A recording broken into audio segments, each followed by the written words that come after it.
nemá cenu ještě psát. Vymýšlet furt nějaký příběhy, psát o všem, co život vyjeví. Má-li to smysl básník být, není-li čas už odejít.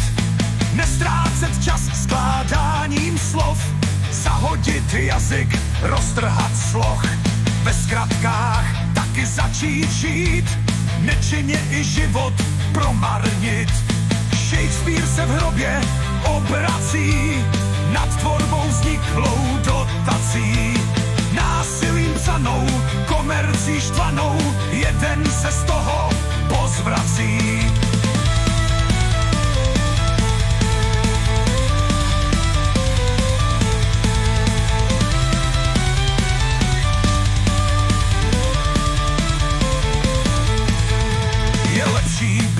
Nejspíš lobotom a nechat vše radši na potom a stádem ovcí se nechat vést, za každý krok mimo ať přijde trest.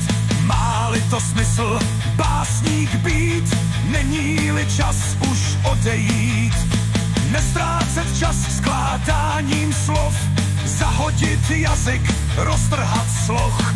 Ve zkratkách taky začít žít, nečinně i život promarnit. Shakespeare se v hrobě obrací nad tvorbou vzniklou dotací. Násilím psanou, komercí štvanou, jeden se z toho pozvrací.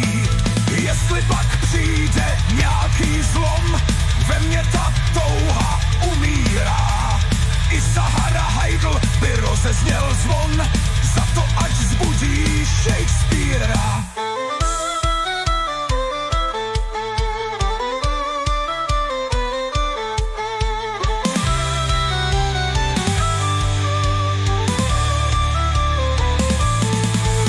Ten zatím se v hrobě obrací nad tvorbou vzniklou dotací. Násilím psanou, komercí štvanou, jeden se z toho pozvrací.